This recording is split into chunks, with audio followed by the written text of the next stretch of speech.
हम बात आज करेंगे आदित्य L1 की। आदित्य L1 क्या है कि भारत एक इतिहास रचने की कगार पर है या कगार पे आगे की ओर बढ़ रहा है।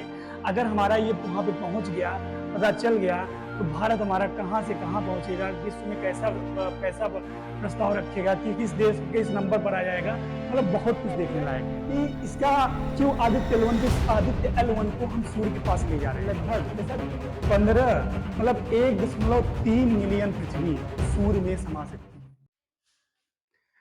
नमस्कार दोस्तों, नमस्कार बच्चों। जैसा कि आप लोगों को पता है, अभी अभी जस्ट हाल में ही इसरो स्पेस एजेंसी हमारे भारत की, अभी हाल में ही 14 जुलाई को एक चंद्रयान 3 को लॉन्च किया। जैसा कि आपने देख रहे हैं कि चंद्रयान 3 देखा कि वहां पे सक्सेसफुली लैंडिंग हो गया। सक्सेसफुली लैंडिंग होने के बाद वो प्रज्ञान रोवर जो है अपना कार्य कर रहा है। वहां पर उन्होंने कई चीजों को खोजा, कई चीजों को बताया। अब तलाश किसकी चल रही है? हाइड्रोजन की। अगर हमें वहां पे हाइड्रोजन मिल जा रहा है तो हमें वहां पे पानी और हवा मिल सकती है। तो प्रज्ञान रोवर का वर्क क्या है, क्या कर रहा है? वो इस समय हाइड्रोजन की तलाश कर रहा है। कई कई धातुओं जैसे लोहा के, कोबाल्ट, निकेल, एल्युमिनियम, सिल्वर, मतलब कई चीजों को खोजकर बताया है। अब बात यह आती है कि चंद्रमा पर वो घूम रहा है, उसका जीवन काल लगभग समाप्त माना जा रहा है, क्योंकि चंद्रमा पर 5 तारीख से लगातार 14 दिन रात हो जाएगी, और चंद्रमा पर 14 दिन रात होने पर वहां का टेम्परेचर -200 डिग्री सेल्सियस हो जाएगा। और वहां पे -200 डिग्री सेल्सियस होते होते प्रज्ञान रोवर की लाइफ खत्म होने के कगार पर है। अगर 14 दिन के बाद भी प्रज्ञान रोवर जिंदा रहा और आगे कार्य करता रहा तो हमें बहुत कुछ हासिल हो सकता है, भारत को बहुत कुछ मिल सकता है वहां पर। तो उसी की तलाश में अभी भारत एक और इतिहास रचने के कगार पर है। सोचने वाली बात है, थोड़ा सोचो कि अगर भारत हमारा, अगर इस हम बात आज करेंगे आदित्य L1 की। आदित्य L1 क्या है कि भारत एक इतिहास रचने की कगार पर है या कगार पे आगे की ओर बढ़ रहा है। अगर हमारा ये वहां पे पहुंच गया, पता चल गया, तो भारत हमारा कहां से कहां पहुंचेगा, विश्व में कैसा कैसा प्रस्ताव रखेगा, कि किस देश के किस नंबर पर आ जाएगा, मतलब बहुत कुछ देखने लायक है। तो चंद्रयान 3 अभी चल रहा है, चंद्रयान 3 का वर्क हो रहा है। तो चंद्रयान 3 को पहुंचने के बाद, सफल लैंडिंग के बाद, इसरो भारत की स्पेस एजेंसी ने फिर एक बार आदित्य L1 जो अभी जारी किया है, ये मतलब लॉन्च किया गया है। ये कहां से लॉन्च किया गया है? ये हरिकोटा से 2 सितंबर 11:50 पर। कब? 2 सितंबर 11:50 पे हरिकोटा से ये लॉन्च किया गया, और इसका जो लॉन्चिंग है वो सफल लॉन्चिंग हुई है। ठीक है।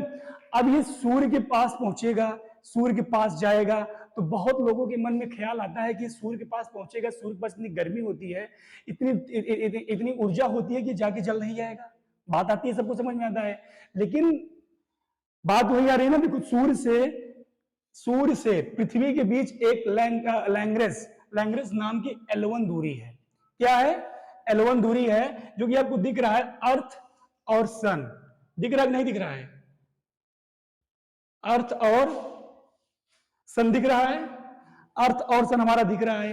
अर्थ और सन के बीच में एक L1 पॉइंट है। क्या है? L1 पॉइंट है। इसे बोलते हैं लैंग्रेंज दूरी, लैंग्रेंज पॉइंट। लैंग्रेंज पॉइंट बेटा ये कहां से नाम है? कि साइंटिस्ट का नाम था, एक साइंटिस्ट है लैंग्रेंज। यहाँ पे सूर्य मतलब पृथ्वी से सूर्य के बीच 5 लैंग्रेंज पॉइंट होते हैं। कितने? 5। L1, L2, L3, L4, L5 इधर। ठीक, 5 लैंग्वेज पॉइंट होती है। तो भारत का जो आदित्य L1 है, ये लॉन्च किया गया, तो ये पृथ्वी से लगभग 15 लाख किलोमीटर, कहां 15 लाख किलोमीटर की दूरी पर L1 पर लॉन्च करेगा। जहां पर L1 पर आएगा, जहां पर यहां पे पृथ्वी का गुरुत्वाकर्षण बल और सूर्य का गुरुत्वाकर्षण बल दोनों मिनिमम होते हैं। क्या होते हैं? दोनों मिनिमम होते हैं। कहने का मतलब, स्पेस एजेंसी इसरो ने यह बताया है कि यहां पर किसी भी ग्रह को हम लैंड करा सकते हैं और व्यवस्थित रूप से देख सकते हैं। यहां पर देखिए, बात कर रहे हैं कि L1 पर जब हमारा आदित्य L1 लैंड करेगा, तो ये पृथ्वी से 15 लाख किलोमीटर की दूरी पर होगा। ठीक है। और पृथ्वी से इसको यहां तक पहुंचने में कम से कम 127 दिन लगेंगे। कितने लगेंगे? 127 दिन में यहाँ पे पहुंचेगा। लगभग हम कह सकते हैं 4 महीने के आसपास लगेगा। और यहाँ पर पहुंचकर, जैसे अभी हमने कहा चंद्रयान 3 14 दिन के बाद समाप्त हो जाएगा, लेकिन ये लगातार 5 साल तक घूमेगा। कब तक घूमेगा? लगातार 5 साल तक वहां पे घूमेगा, 5 साल तक वर्क करेगा सूर्य के सामने। तो ये देखिए, ये लाइन सूर्य से सीधी दिख रही है कि नहीं दिख रही है? तो ये सूर्य के सीधे एकदम सीधे पॉइंट पर होगा और यहां पर ये रहकर सूर्य के बारे में जानकारी तलाश कर सकता है। सूर्य के बारे में जानकारी तलाश कर सकता है। हमने जैसे कहा कि सूर्य का गुरुत्वाकर्षण और पृथ्वी का गुरुत्वाकर्षण यहाँ मिनिमम होगा, इसलिए यहाँ पे कोई भी प्लेनेट है, कोई भी सैटेलाइट, कोई भी पिंड को, किसी भी ग्रह को यहाँ पर हम आराम से लैंड करा सकते हैं। और सूर्य से एक सीधी में रेखा होगा, सीधी रेखा पर होगा, जहां पर ये आसानी से देख सकता है, सूर्य की सारी एक्टिविटी को देख सकता है। जैसा कि तुम लोगों को पता है, सूर्य और पृथ्वी के बीच की दूरी लगभग 15 करोड़ के आसपास है। हम लैंड कहां करा रहे हैं? 15 लाख पर, मतलब सूर्य से अभी भी हम बहुत पीछे हैं। तो इसलिए जो लोगों के मन में ख्याल आता है कि जल जाएगा, ध्वस्त हो जाएगा, ऐसा कुछ नहीं होने वाला है, जलेगा, ध्वस्त नहीं होगा। फिर बात आती है कि इसका क्यों आदित्य L1 को हम सूर्य के पास ले जा रहे हैं। जैसा कि तुम लोगों को बता दें, अभी तक सूर्य पर केवल 4 एजेंसियां गई हैं, 4 स्पेस एजेंसियां गई हैं। पहला अमेरिकी स्पेस एजेंसी जिसे नासा हम लोग कहते हैं। दूसरा हमारा है यूरोप एजेंसी। तीसरी हमारी है रूस एजेंसी, रसिया की। और अब भारत चौथा ऐसा देश होगा जो कि इतिहास में अपना नाम दाखिल, इतिहास के पन्नों पर अपना नाम दाखिल करने के लिए अभी एक सोचने वाली बात है, अभी एक ही लॉन्च किया 14 जुलाई को, जस्ट 2-3 महीने बाद एक और आदित्य L1 को लॉन्च करके सूर्य पर ले गया। और अब इसकी सफलता के असफलता के बारे में 4 महीने बाद पता चलेगा। ठीक है, तो यहां पर देखो, ये आदित्य L1 यहां पे लैंड करेगा, ये सूर्य से एक सीधी रेखा में होगा और सूर्य की सारी एक्टिविटी को ये देखेगा कि सूर्य में क्या हो रहा है, क्या हलचल है, सूर्य में क्या होता है। अभी हम सूर्य के बारे में बहुत कुछ बताते हैं। तो देखो, आदित्य L1 का यूज क्या है। ये जाएगा यहां पर, सूर्य की एक्टिविटीज को देखेगा, चेक करेगा, क्या बताएगा। सूर्य में देखो कई परतें होती हैं, तुम लोगों को पता है। जैसे हम लोग पृथ्वी पे रहते हैं, यहाँ पे भी ज्वालामुखी का फटना होता है, भूकंप का आना होता है। तो वहां पे सूर्य से भी क्या होते हैं, ज्वालाएं फटती हैं, लेकिन वो पृथ्वी तक नहीं आती हैं। अब सूर्य के ये परतों के बारे में, एक क्रोमोस्फेयर की परत है और एक इस क्रोमोस्फेयर की एक मतलब कई प्रकार की परतें हैं जिनके परतों के बारे में अध्ययन करेगा। सूर्य के बाहरी कक्षा के बारे में अध्ययन करेगा, कई जगह पे अध्ययन करेगा, अध्ययन करके हमें बताएगा कि वहां पर क्या है, कैसे है। तो इसलिए इसरो ने यहाँ इसको छोड़ा है। और सूर्य से पृथ्वी से इतना बड़ा है, इतना ज्यादा बड़ा है कि लगभग 1.3 मिलियन पृथ्वी सूर्य में समा सकती है।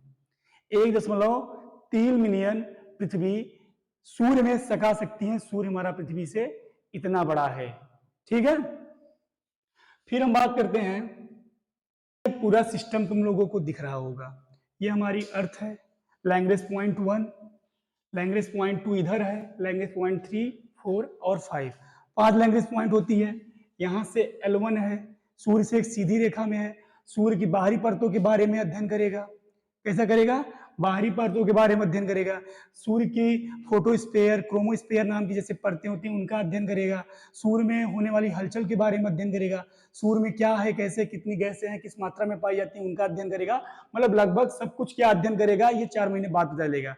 बाकी मुझे जितना इंफॉर्मेशन थी हमने तुम लोगों को बता दिया। और 4 महीने में लॉन्च करेगा।